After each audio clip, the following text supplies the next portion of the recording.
Courtney, I think this is a conversation that the world needs to have more of. She's an author, speaker, and thought leader. But now Tara Renze's getting raw. Here we go. She's getting real. I was so confused about my authenticity, who I was. And what I realized was I could reinvent myself. And she's showing the world that we are enough. So many times as women, we downplay our passions and these things that we like as females. But that's really what makes us unique, right? Is the fact that I'm going to wear hot pink heels every time you see me. So boss ass. Get used to it. On an all-new Intentional Living with Courtney Meyers. This is Intentional Living with Courtney Meyers. Hi, Tara. Thank you for joining me. Welcome to Intentional Living with Courtney Meyers. I'm really excited to have you here today. Courtney, hi from Kansas City. I am honored and so excited to be on your podcast today. What are we going to talk about? I don't know, but I love your energy already. We were just chatting a little bit before I pushed record, and it's like, okay, let's actually get to this because I feel like we have a lot in common. I feel like we have a lot of good energy between us, and I really love your messaging. I know you talk about this a lot, your message of be who you came to be, which I absolutely love. It's so in line with my mission of connecting to our authentic self and who we truly are. It's something I've struggled with and I'm going through this learning process. And so I want to bring everyone with me so that we can all learn to be who we came here to be. But there's something more that you wrote after that. And these words I think stood out to me even more than be who you came to be is love will guide you. And I kind of want to start there. I want to get the story. I want to get the background because it's a beautiful story of how this message came to you. But the whole concept of love guiding us, I think that's the key to it all. So let's dive in. Tell me how these words came to you in such a beautiful way. And let's get the background of your story. And then we can talk about love. I know. Well, it is this whole message of, who I am today and who I came to be actually was inspired almost 16 years ago by my 87-year-old grandmother who was an amazing writer. And she always wrote letters. It was, she was of that generation that handwrote letters. And my whole life, I always had gotten at least one handwritten letter a week from her. And I had just returned home from the hospital. I had my first son and I was sitting I joked that I was like, for the first time in my life, I was so glad that I did not make my husband get rid of his tragic brown leather recliner because never in my life I had been more excited to sit in that than having a complicated C-section and a new baby. So we're sitting there in his tragic brown leather recliner and he came and he said, I've got a letter from Dot here. And I said, oh my gosh, bring it over. I called my grandmother Dot. And he said, well, it's actually for Ben. I said, what? And he said, it's actually for Ben. And it was she'd obviously thought so much about it because it was this beautiful powder blue stationery. And he was the first grandchild. And obviously he was a boy. So it was this, great grandson. She put it on this powder blue stationery, so intentional. And she wrote this beautiful little letter about how she had imagined what her great grandson would look like. And never in a million years did she imagine a more beautiful baby. And that we were going to be so blessed our whole lives to watch him grow up and all this other stuff. But the last two sentences that she wrote, and this was actually the last letter that she also ever wrote, she said, be who you came to be, love will guide you. To a 10-day-old baby. Mm-hmm. Now, as a new mother, you could imagine that it took my breath away. I was crying. I was like, oh my gosh. And I remember I set the letter down and I just gazed at my baby who I'd only known, for a week and a half at that point in time. And I thought, who are you? And who did you come to be? And how lucky am I that I get to be your mother and I get to watch your life and your gifts and your purpose and your passions and your relationships, all this unfold. And, it was really at that point in time, also this parenting message for me of your job as his mother is to help him be who he came to be, to guide him. And so I thought so much about that letter and, as it so happens, motherhood starts to take over and you go into this crazy, newborn phase. And then within a year, I was pregnant again. I don't know how that happened, but I was. And then my second son. I can explain how, if you'd like. No, I'm just kidding. I know. I was like, Scott walked by my underwear and I was pregnant again. What happened? And so then that was when suddenly being pregnant that second time and having two children as a very career-driven woman I was almost having like this 30-something-year-old crisis of like, who am I? Like, here I thought I was going to climb the corporate ladder. I wanted to be in corporate. I wanted to go all the way up. I don't think that's who I am anymore. I was so confused about my authenticity, who I was, really interchanging our roles as mother, career with our identity of who we truly are at the heart of our soul. And it was like, this voice just said, be who you came to be. Now, at that point in time, I had tucked the letter away in his little memory box, so he would have it forever. And I crawled up on a ladder and I got it out of the box. And I was like, she wrote this letter not only for him, but for me. And it was at that point in time that letter, be who you came to be, wasn't be who you came to be until you're 18 and then leave the house and go on your own. It was like, you have your entire life. And so at that point in time, that letter really became my guiding light for how I lived my life, as well as how I was helping other women with their career and their lives, and just this a crazy amount of self-acceptance that we all struggle with, our authenticities, the notion that we can change, that who we are isn't who we came to be, and that we're always a work in progress. And so over time, it just became more and more and more of who I was and what I was doing, until finally in 2018, so the letter was written in 2007. Mm-hmm. In 2018, I've made this my life's work. So I started keynote speaking about emotional intelligence, which I believe is the foundation of being who we came to be, understanding our thoughts, emotions, who we are, as well as how that impacts other people. And, writing keynotes, traveling the country, speaking predominantly to women about this message, and then authoring my book. I've authored a children's book, and now I'm working on my third book, which is really about, it's called Perfectly Flawed. And it's kind of a mashup of a memoir as well as mindset for us to be who we came to be. I love that. It's about self-acceptance at the core, that we're perfectly flawed. That's beautiful. And I think one of the things you said in there is so huge, especially for women. And I understand what you're saying. Is I actually had my kids later in life. It was 37 when I had Harper, and a couple of years later, I had Hayden. And up until then, so I had a long time to have that career, and that became my identity. And during that time, I felt like there was something missing. I felt unfulfilled. I felt like my identity wasn't blossoming because I didn't have the kids. I didn't have the husband. I didn't have the family. So when I had them later, it was right around this same time. Harper was born in 2019. COVID hit. And then I went back to work. I was back at work for like a month, and then everything shut down.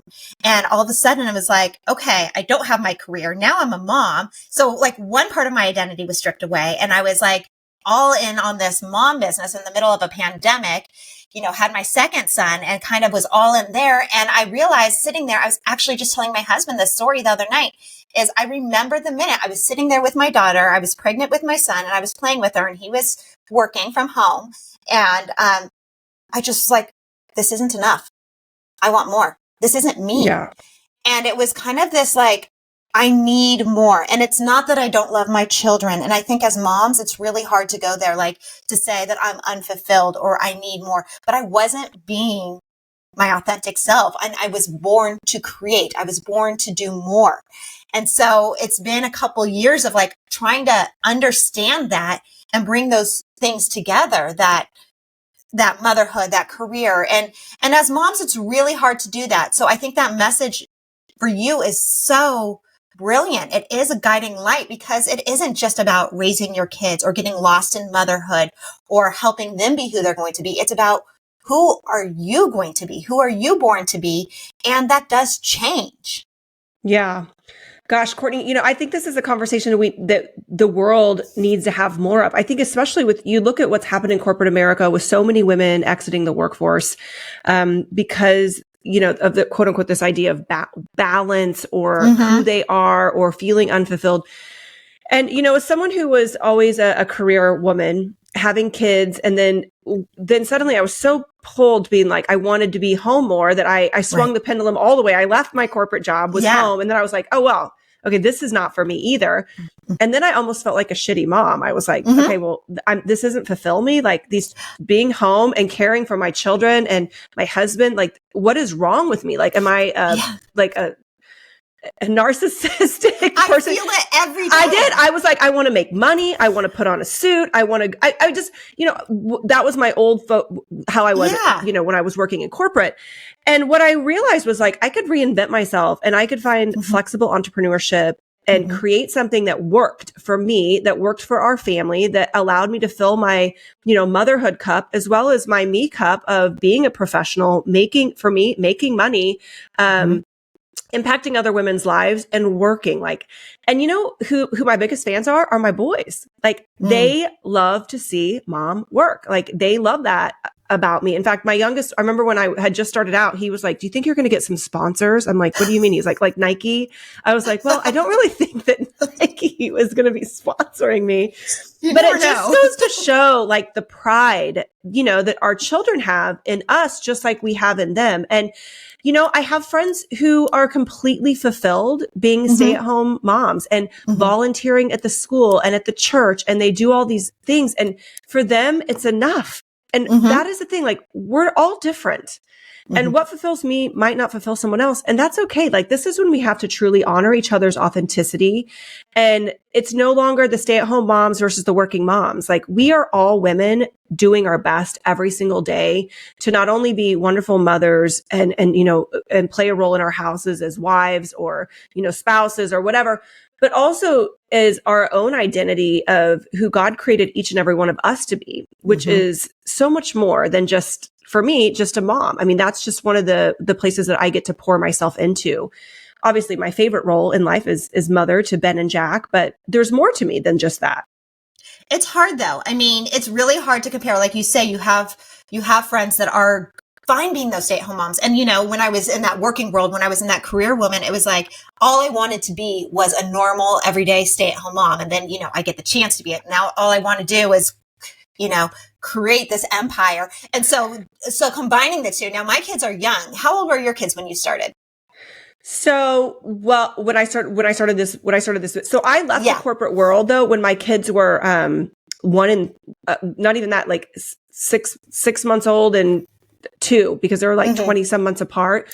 So I did go back to work. I remember coming home, my husband came home from work one day and I was still on maternity leave with my second son, Jack. So I had literally I'm like, how did I do that? I had a 20-month-old and a newborn. Oh, and 20, I got 21 months difference between the two. Okay, so we're about the same. So I had them on the floor and, they were like doing the floor time. Like, I don't know how we ran through a whole day, but it was like lightning every day. It was just like, boom. And he comes in and he walks in the door and I just start crying. And I said, I just don't know how I can do it all. I don't know how I can go back to work and do this. And I had gone through nannies like toilet paper. Literally, like I kept firing nannies. And I finally realized, I was like, okay, something has to give here because these are all wonderful women, but I wasn't in the home and I wanted to be in the home more. And so we had a long talk. He's like, well, I think you should go back to work. So, and I did. I actually went back to work and the company gave me kind of like a hybrid consulting type position. And I knew from the day I went back, like, this just isn't who I am anymore. Like this job that was so fulfilling to me isn't fulfilling to me anymore. And it didn't lessen how much I loved it. In fact, I totally romanticized that whole part of my life before kids when I was, corporate career woman extravaganza. I had this super sexy job. I was traveling. I was making money, all this stuff. Right. Yeah. And then I was home, like changing diapers and spit up thinking like, oh, that was so amazing. I actually have an entire chapter in my book called rose-colored glasses, because we do get very nostalgic. And, Courtney, so I did the whole stay-at-home thing.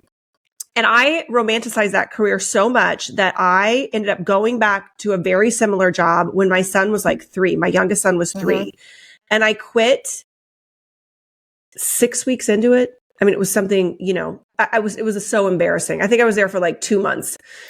And I realized that was like the final thing, like don't make decisions based on nostalgia, and who you were is not who you came to be. And that was a wonderful chapter of my life, but I was more now. I was different. I was changed.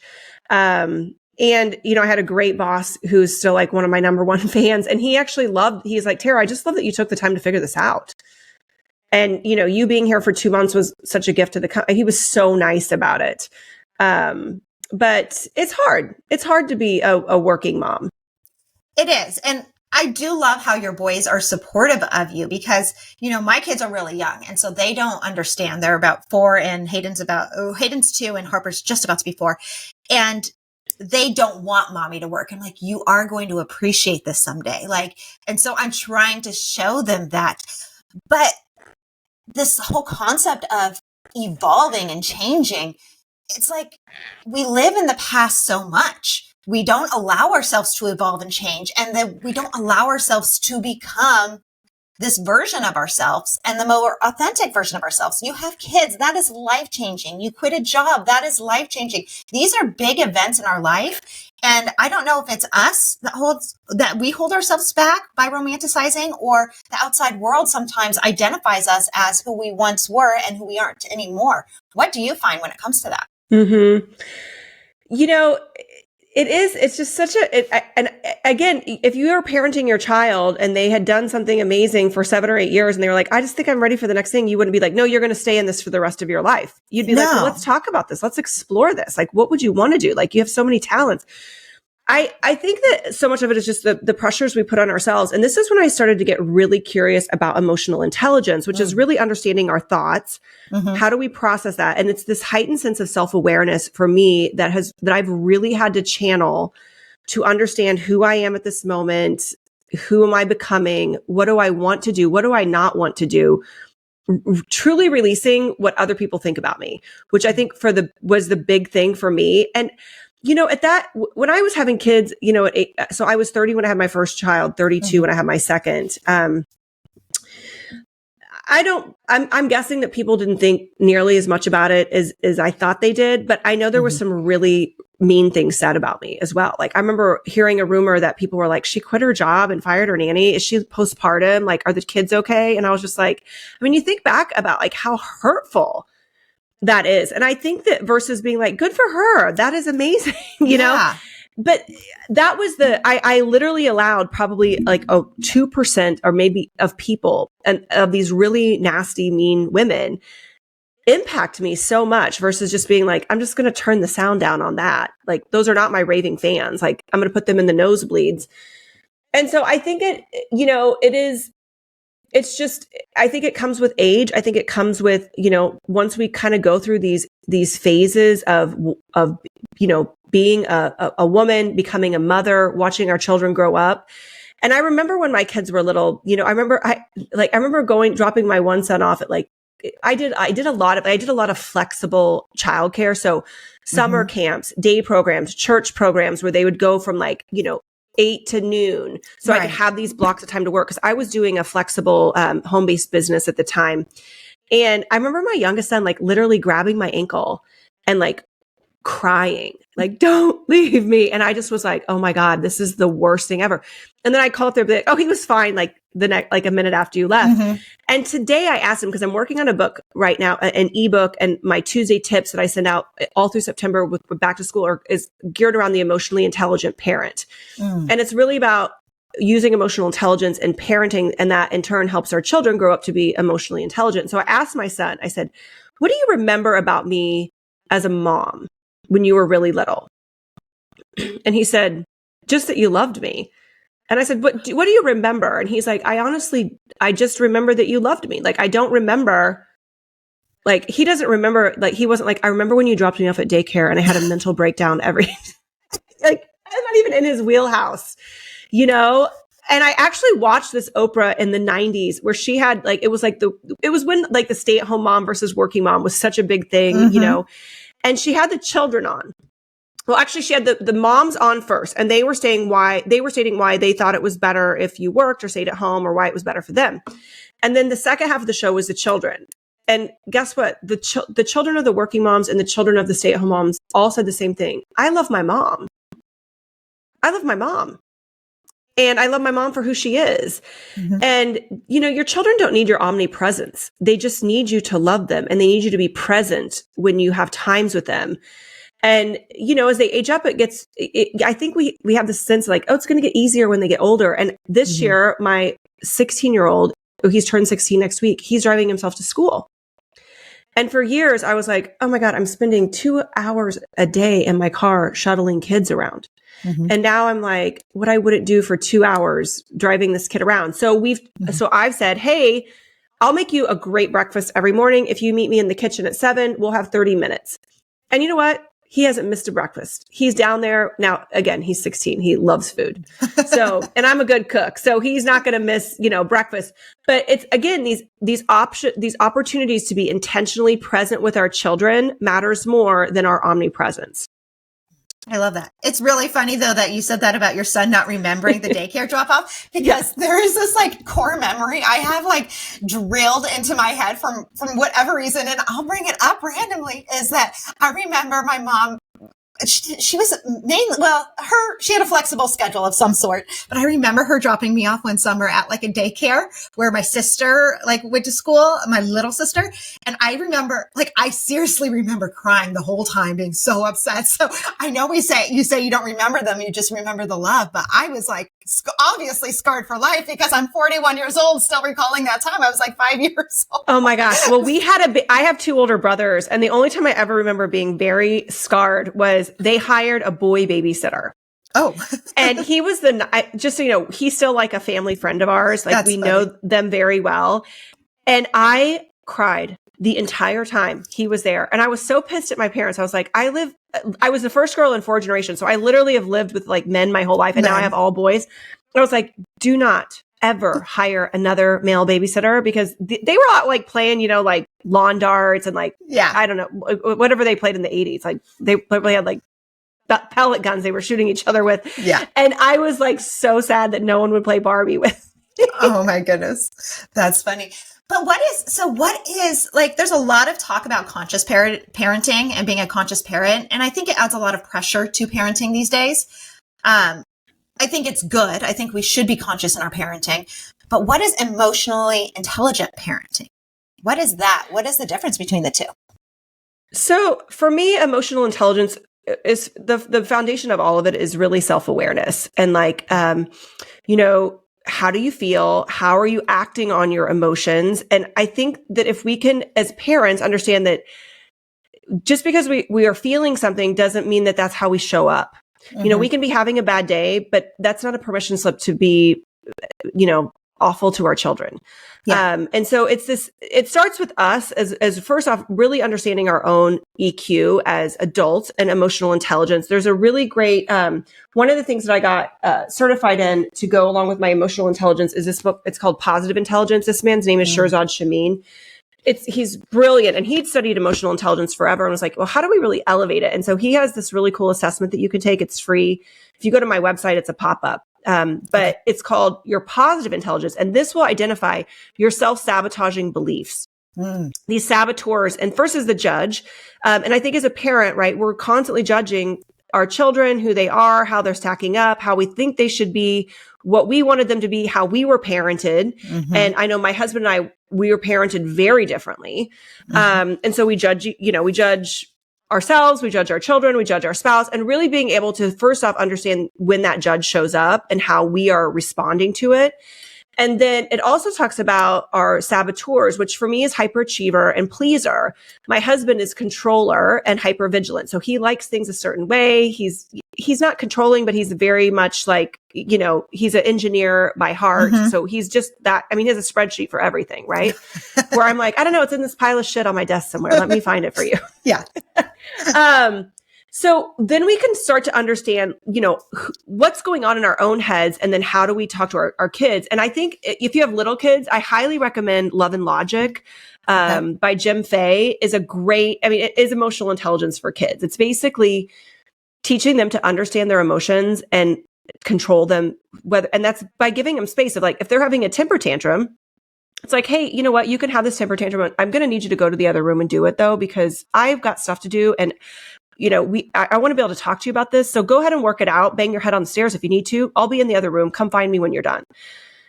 It gives children the space to like explore their emotions without us being like, I was somewhere the other day and some kid was having a temper tantrum and the mom was like, do you want a cookie? Do you want a blankie? I mean, she was just like, it was like a show. And I was like, the kid's just trying to figure it out. Like, that's how kids express themselves. And but, and then you give your children a lot of choices, which is a huge part of emotional intelligence, is the ability to make good choices in our lives and how we show up. And so it's something as simple as like, do you want to use the purple toothbrush or the blue toothbrush tonight? Do you want to use this cup or this cup? Would you like to have green beans or corn?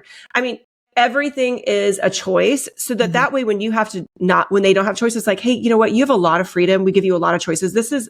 I'm going to make this choice this time, and I'm sure that you're going to be respectful of it because I know you're a respectful kid.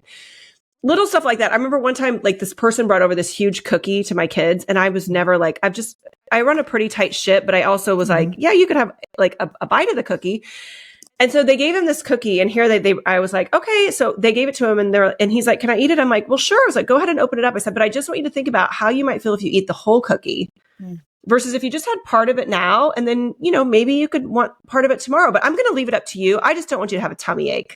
But if you don't think you'll have one, go ahead and eat the whole cookie. Now, he was at age 4 or 5 or whatever he was, smart enough to know that, like, okay, like, he actually didn't eat the whole cookie. And it was kind of that first moment where I was like, oh my gosh, this love and logic stuff really does work, because children are smart. Yes. But they're also defiant. And it's like, it's this finesse in parenting of assertiveness and empathy, which are 2 other major EQ traits. So that's what I'm going to be doing during the series, is just kind of exploring a lot of the EQ traits and giving examples of, like, parenting from, toddlers to teenagers, with assertiveness, empathy, self-awareness, self-regard. But self-regard is a lot of us as parents, right? And if you are constantly talking negatively about yourself, your body, your spouse, how you're showing up, that is not doing anything for your child. In fact, it's actually making them more insecure about who they are, because they'll be like, my mom never had any self-regard. Yeah. I mean, I'm going through that right now with my children, and I'm curious about that, because you said, like, if they are having a temper tantrum, like, go in the other room, do your thing. Now, my husband, that's how he treats the temper tantrums. Like, okay, you're going to throw a tantrum, go in your room, come back when you're ready. I don't try and stop the tantrum. I try and sit there and allow it, where I'll give her a hug, or I'll give her space, or I'm present with her when she's having that tantrum, because that's what I have read, that, like, not to leave them, not to tell them that their emotions aren't accepted. So how does that work? Because you want to, like, honor their emotions. I mean, it's a juggling game. I'm learning that myself, like, I want to honor the emotions, but I also don't want to sit there in the midst of a temper tantrum. And that is them just expressing themselves. I think a lot of times it's like, what is the temper tantrum about? What is the cause? Is the temper tantrum a means of them getting their way? Because again, they're very, very smart. Yeah. Or are they really upset about something? I mean, if my kid had something upsetting happen, I wouldn't be like, well, go up to your room and figure it out by yourself. We would sit there and talk about it. But if they were pissed because they wanted to go outside and play, and I was like, hey, I told you that, we have dinner at 5:00 and you can go play after, and they're having a temper tantrum about it. I would just be like, hey, I understand you're upset about this, but I'm trying to make dinner, and I'm sure you can work this out and maybe gain a little bit of understanding.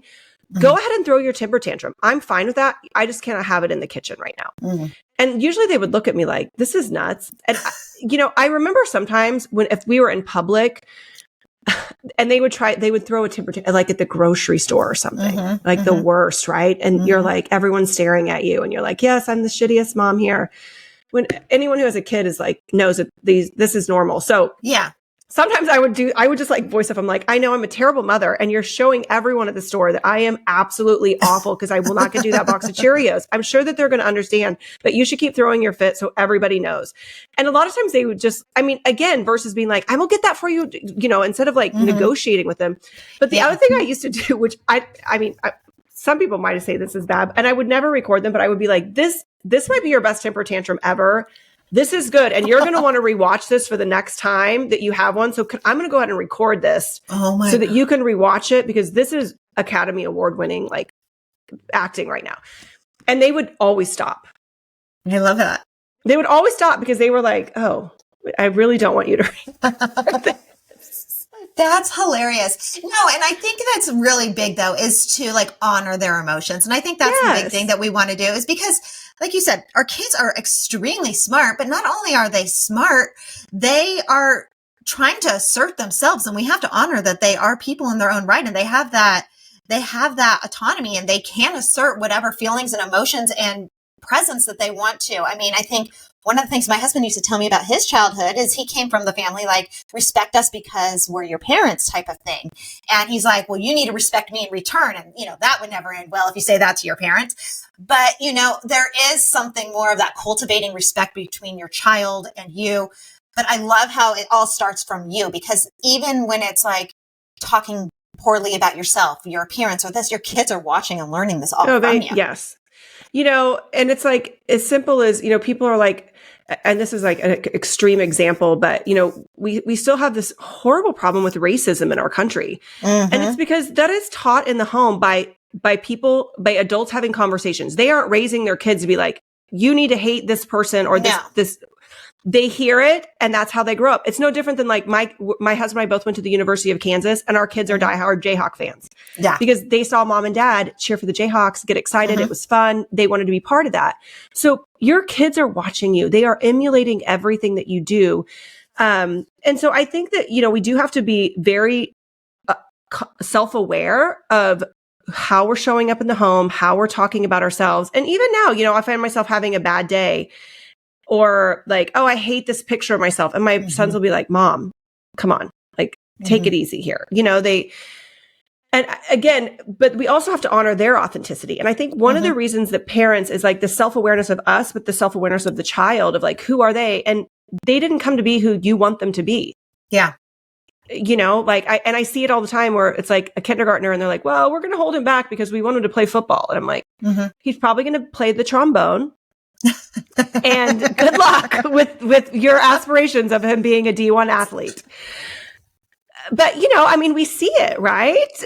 And again, we just have to honor their authenticity. But I also think, it's giving them, again, they know what they're doing well. They know where to work. I started doing this thing with my kids just to heighten their self-awareness, where and I'm sure, how old are your kids now? 2 and 4. Okay. So they're still little. Well, they're going to get into sports and like all the stuff. Yeah. And these parents are insane at the sporting events, all this stuff for like first graders. And, we go to a baseball game and, everyone to come off the court, and the kids, the first thing they say is, how did I do? And all the parents, what do they say? Wonderful. Perfect. You were awesome. You were so good. Like, even if they were clearly had no athletic ability on the baseball field, it was like, this is not going to be your sport. Okay. But they'd be like, you were amazing. I love you. Let's go get some ice cream. And they just constantly tell their kids they're great at everything. So I was like, how do I like increase my kids' self-awareness to know do they like it? Are they good at it? Do they want to continue it? Because first off, this is a huge financial and time investment as your children continue to age up and find out what their passions are. And so I flipped the script on them. I would just start saying, well, they'd say, how did I do? And I'd say, how do you think you did? And I'd just smile. And at first they would be like, I was awesome. And I was like, I'd celebrate that. I'd be like, you know what, that pop fly you caught in the bottom of the third, how did that feel? Was that fun? And we'd relive that moment. But then I call it using this clear mirror to self-assess. I'd turn that clear map back to them. I'd be like, but what happened in the batter's box and the bottom of the fifth? Like, you struck out. Like, and they'd almost always try to blame at first. And I would just keep being like, well, you don't know what the pitcher's going to do. You don't know what the umpire's going to do. How did you feel? And it really heightened their sense of self-awareness at a very young age, to where they started realizing like, hey, I need a pitching lesson. I need to work on grounding. Eventually for my oldest son, it became like, I don't even love baseball that much anymore. Yeah. I would rather play basketball. I would rather spend my time doing that. And it was never like, oh, I'm great at this, or I'm going to let mom and dad down. It was always about them. And little things like that are the ways that we make a big difference without telling. And just so you know, your kids will never, even if you were a professional coach, they're not going to want your advice. Of course. They never will. Yes. Yeah. No. Well, I always wondered about that. Cause just even when it came to like softball, one of my nieces, my oldest niece, she just loved it and wanted to be part of the team so much, wanted to be on that travel team.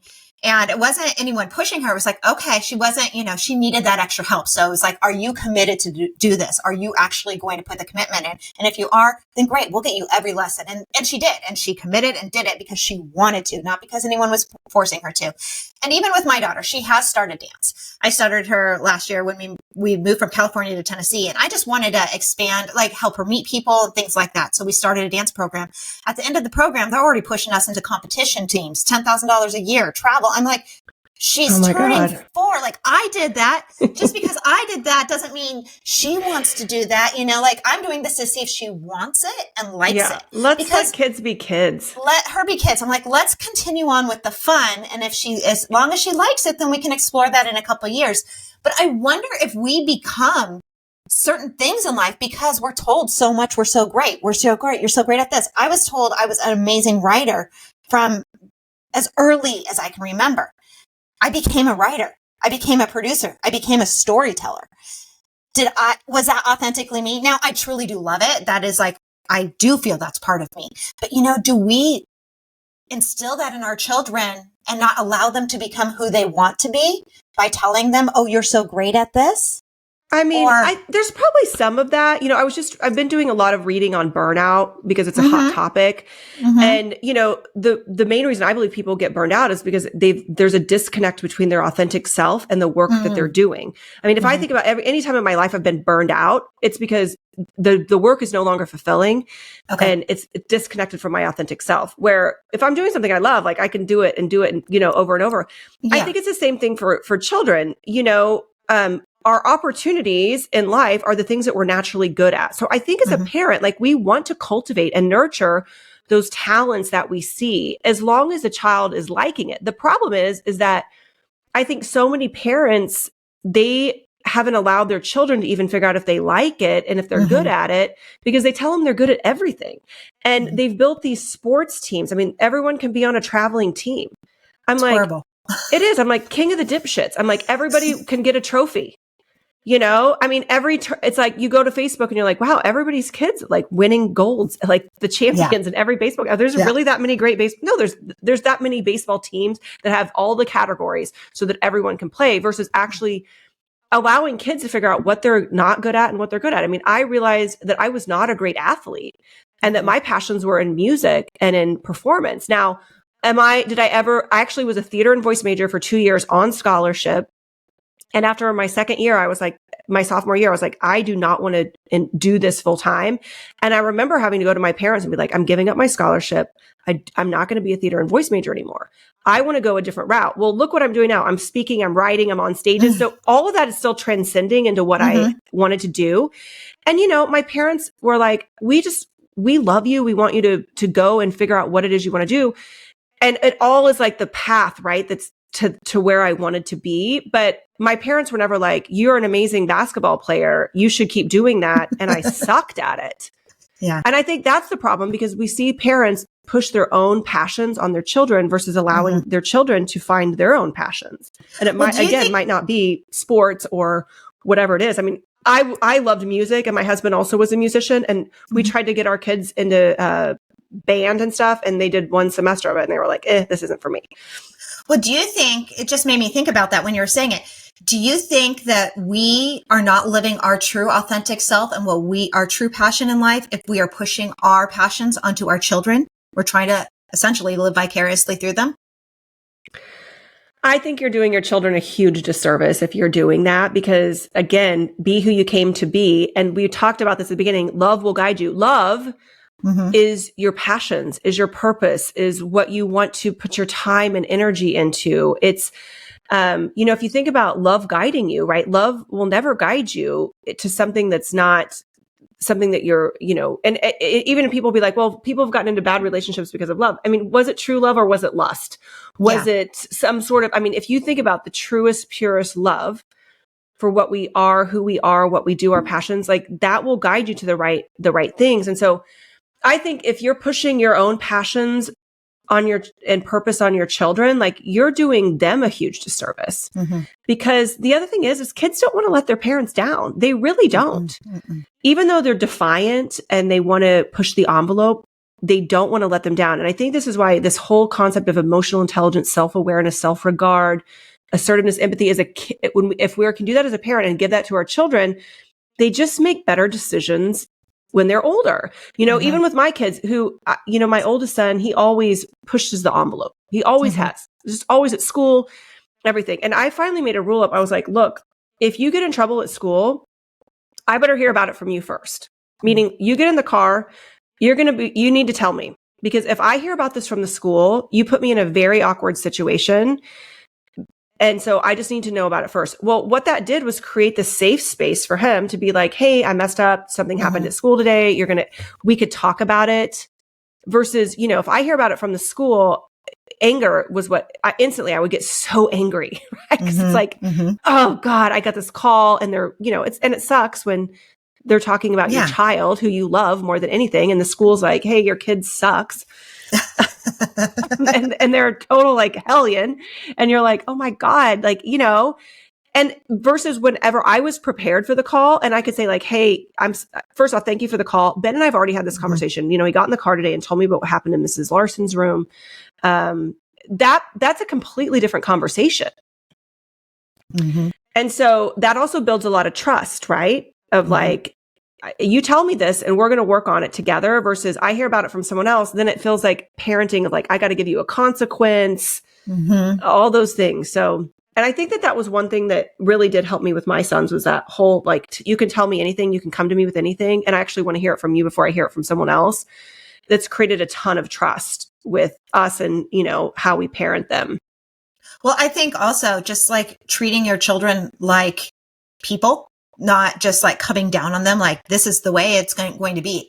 Allowing yourself to have that conversation, I think opens the door for that trust and that loving relationship, because you don't want your kids to fear you, fear your help, fear whatever consequence is going to come down so they don't tell you. So I think just that it all kind of comes together, that self-awareness of what kind of environment are you creating? What kind of energy are you creating? What kind of vibes are you creating in your own home to allow this connection? Because they are their own people. And just like anyone, we're connected. We have to build a relationship of choice. Just because they're your kids doesn't mean they're bound to have that relationship with you. Right. Absolutely. I mean, and I think when I started like getting more curious about like the emotionally intelligent parent, I kept seeing stuff on social media of people in their like 20s and early 30s being like, I've never had a great relationship with my parents. And I really want to work on my relationship with my parents. And, I am, even though I grew up in a divorced family, we had kind of a tumultuous childhood. I've always had a wonderful relationship with my parents. We've had our ups and downs and we went through different things, but, I feel like I have a great relationship with both of my sons. And I do think so much of it has just been, I've tried to like how I've always thought of myself as a parent or like the, like the bumpers on a bowling alley, right? Like I'm not going to throw the ball for them. I might, if they, I might be like, hey, here's what you want to do. Like, give them all the guidance and stuff, but they've got to figure it out. Right. And there's going to be bumpers. And then sometimes I just take the bumpers off and I'm like, here we go. And there's been times that they've totally crashed and burned. And it's been like, hey, I'm here to help you pick up and, put those bumpers back on if you need them. And, just guide you to the end result, which is to you being a good human, human being. Like, at the heart of everything with my kids, I'm like, I don't care if you're great at basketball. I don't care how smart you are. I want you to be a good person that people like to be around, that you're kind to everyone. But you also know where to stand your ground and how to be assertive when you need to be. Well, I think that's a hard part because, you want to be a kind person, you want to be a good person, but then you fall into that trap of becoming the people pleaser. Yeah. So how do you balance that standing as an adult or a child, standing your ground, standing in your values and who you authentically are without disappointing, without that fear of guilt or disappointment of others? Well, I think that comes with age, but I also think it goes back to the love spot, right? I mean, when we love someone, it's not like, and we let them know we love them. It's never, I don't, feel like if my kids, something happens, they're not like, oh, I disappointed mom. They're like, mom loves me unconditionally. Where, some people are like, oh, this is going to be so disappointing to my parents. Which I don't think is a bad thing, that we want to please our parents, but I am a pleaser. Like if you take that saboteur assessment, I'm guessing you're probably a pleaser based on some of the stuff, like a hyperachiever pleaser. You're probably very much like me. Very much so. My husband, he's not a pleaser at all. Neither is mine. He's a super nice guy. Yeah. He's, people love him. But he's not like, oh, I need to do X, Y, and Z. Like, I'm the pleaser, right? I mean, I'm the one. My husband can care less what people think. But the pleaser in me, it's something I have to be aware of because it's good until it's not. Yeah. And it's great to be that pleaser person who likes to take care of other people. But one, it can go too far. Two, you can encroach on people's space. And three, it ultimately becomes like this self-fulfilling prophecy that nobody pleases me. Nobody takes care of me. Oh, poor me. I've done everything for everyone and nobody does anything for me. I mean, I've given like Academy Award winning monologues in my house about this. Yes. But it goes back to that like emotional deposits, right? But I don't know. We're all so unique and so authentic. And I think for me, the one, the one sentence or two words I've thought of with my kids, is honor, or I guess it's three words, honor their authenticity. Honor their authenticity. And I've had to do that since they were very young, of honoring their authenticity and who they are. And that, they're both very different. And they're very different than me. And there's certain qualities of mine that they have, and there's certain qualities that their dad, and then there's certain qualities that are all of their own. And they go through phases. Like there's going to be times when your child will absolutely be driving you nuts, where you'll be like, I can't stand this kid right now. They're driving me crazy. And then all of a sudden you're like, oh my God, this is the best human in the world. I love them. And they go through, and I remember when they were little, I felt like they go through naughty phases. Like there were times where they were so good. And then there were times where they're like, I'm going to see what I can get away with here. Oh, my son. What can I do? And they're only human. They're just testing the waters of like, what can I do? What can I get away with? And the thing is people like boundaries though too. I mean, we do. Like, it's like you take a job and you want to know, what is a job description? What's expected of me? What can I do? What is not allowed? Because you want the boundaries, right? You want to be able to stay in the lane and not be hitting the bumpers the whole time. But if people are like, hey, this is the job. I've had a job where you go the first day and you're like, okay, there's no way I'm going to win at this because I don't even know what's expected of me. There's not a job description. No one's mentoring me. No one's guiding me. It creates so much anxiety because you don't know what's expected, where you should show up, what you can and can't do. And it creates a horrible environment. And I think that that's the thing we forget about as parents, is like our children want that. They do want that. Even if they don't always agree with it. Yeah. Well, you talked about like your thing is honoring your children's authenticity. How does that dive into the whole idea? As I know you talk about also in your messaging that we are destined for something. We are born with we're predestined for something in our life, our purpose, our path, our journey, whatever that may be. So is that just kind of like, do you believe we are coming in with a set path? I don't think there's a set path. I think it's a path of discovery. And I think that that's why as adults, going back to kind of how we started, I think this is why it's so hard for women specifically. There's been so many, we have so many different roles that we have. And if you think about back to the beginning of time, men become fathers, but they're always the workers, right? I remember one time someone asked one of our friends, he had a tie on, and the kid said, "Are you a dad?" And he said, "Why do you ask that?" No. He's like, "Well, you're wearing a tie." And he just thought, right, that's what dads do. And so I think as women, it's just, again, this like predestined means that we are always a work in progress. And this is, our life is all about a journey and personal discovery. And we do write our chapters one day at a time. There's been so many times I'm like, if I could write out my next 6 months and go out and live them, I'm going to tell you right now, I would kick ass in a million things. And there would be no grief. There would be no curveballs, everything, I would write in all great stuff, but that's not the reality of it. So I do think that we are all born predestined to do extraordinary things. And I think we all have our own gifts and talents. And I think those are nurtured, I think, with love, with guidance, with friends, with opportunities. But again, it's literally about that bowling lane. Again, like we're going to hit the bumpers. There's going to be times where there's not going to be a bumper, and we're going to go on a major wipeout, and what we think is going to happen, isn't the way it's going to happen, whether that is a life event, whether that is a grief journey. And so I think that just as we give our kids, you know, if we honor their authenticity and allow them to explore and figure out what they like, what they're good at, you know, help them invest in their strengths, give them those, you know, the feedback, give them the self-awareness and self-regard to go out and do great things. But we have to give all those same things to ourselves. And that never stops. That doesn't stop when you graduate from college and take your first job. That doesn't stop when you have your first child. That doesn't stop when, you know, your kids graduate from high school. Like, it's constantly a journey. I think we lose that. I think there's part of us that just thinks, okay, we hit this certain age and then we have it all figured out, or we've reached our path, or we've reached the top of the mountain, whatever that is. And that's not true. We need to constantly be giving ourselves that. We need to give ourselves the grace to fail, because we can't know success without those failures. We need to give ourselves the grace to grow. We need to honor our authenticity and learning more about ourselves, because like you said, every day is a new day. Every day you're writing a new chapter. Every day is a new opportunity to learn something new about yourself. And if we're not open to that, then we just box ourselves in and we just kind of stop that growth process. And it really just becomes very blah. Right. I mean, what if someone told you, like, hey, who you are today is who you're going to be forever? Like, nothing will ever change. It would be. That sounds horrible. Oh, it would be terrible. It would be frightening, right? You'd be like, oh my God, I have to live. And you're going to live to be 100. So you'd be like, oh my God, I'm living, for me, the next 54 years, exactly how it is. Like, it would be awful.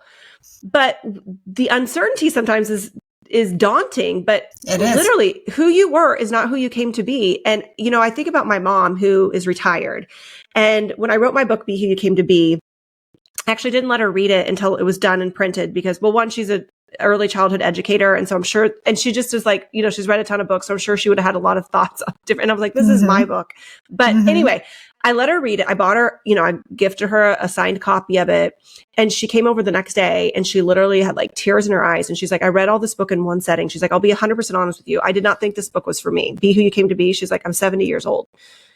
She's like, I felt like you wrote every sentence of this book for me at 70 years old, because I'm on this whole new journey of retirement and who I am. And I realize that, like, I still have so much life to live, and who I am at this stage in my life of getting to try new things, to do new things, to not have work, but to have opportunity to spend with my grandchildren. What are my passions? And she started watercoloring. And that's when we decided to write our children's book together.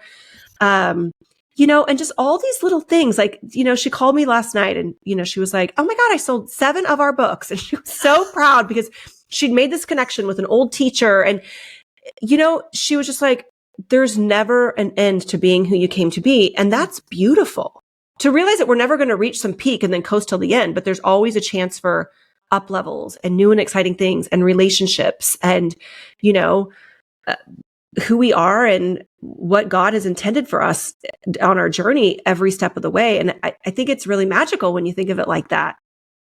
I love that. So where can we get the book, Be Who You Came to Be, and where can we get your children's book? Tell me about that as well. Yeah. So the best place is, I mean, you can get them on Amazon, but they're not going to be the hardback pretty covers. And so the children's book, if you get it on my website, Tara Renze, TARARENZE.com, you get the children's book, and it comes with a really cute sticker book and a map. And Courtney, send me your address. I'll mail you a couple for your kids. Oh, I love it. I love it. But so the children's book is called Be Who You Came to Be, BEE. And it's about a little bee named Phoebe who goes on this journey, the self-discovery. She's trying to figure out what kind of a bee she is. And she meets several different bees and she tries to be like them. She's not a carpenter bee. She's not a sweat bee. She's not a miner bee. And she's feeling so down. Like, none of those, I wasn't good at it. I tried. And the story, I won't give it away, but along her journey, she actually discovers like what her purpose is and what she loves. And it's a really cute little story for kids to be like, hey, you know, I mean, right? You might not be good at basketball. You might not be good at this, but who are you? And who did you come to be? And it comes with a little sticker book and map so they can do the stickers. So they can get that. And then my book is, and there's a Mommy and Me pack. My book, Be Who You Came to Be, is also on my website. And it's this really pretty hardback gold foil version.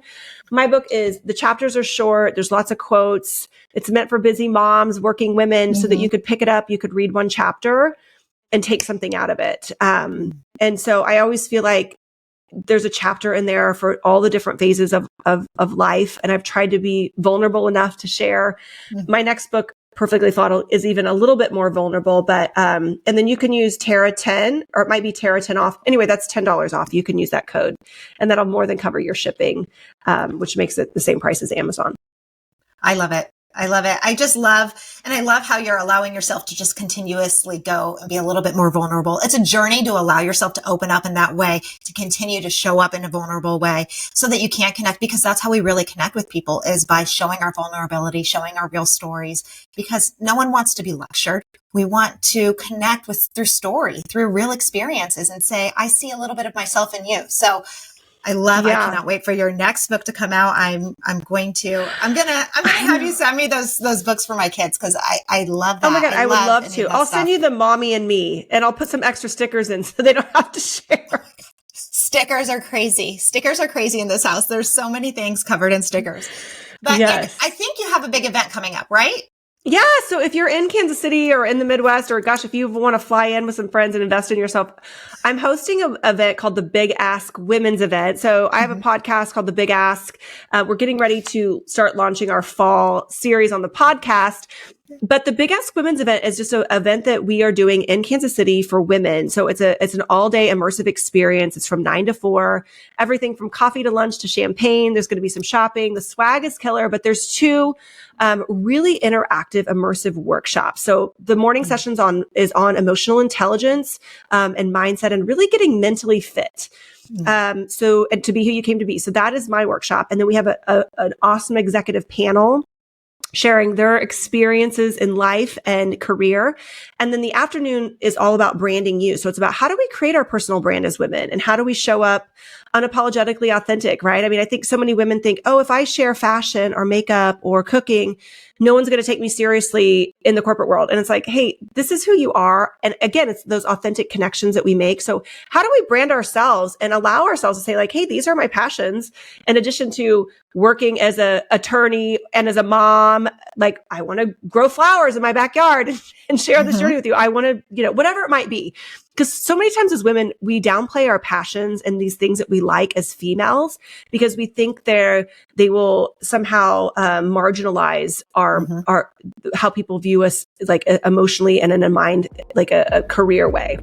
But that's really what makes us unique, right? Is the fact that I'm going to wear hot pink heels every time you see me. So get used to it. I absolutely love it. Thank you so much, Tara, for joining me today. I just love this conversation, and I will put all the information of how to get in touch with you in the show notes. But I love everything you're doing. I love your books. I love the empowerment. It just was really all about embodying who you are in that empowerment. And it's beautiful. Thank you. Yeah. Well, thank you so much for having me. To everyone who's listening, you are seen, you are loved, you are enough. You are perfectly flawed. Just keep shining your light and be who you came to be.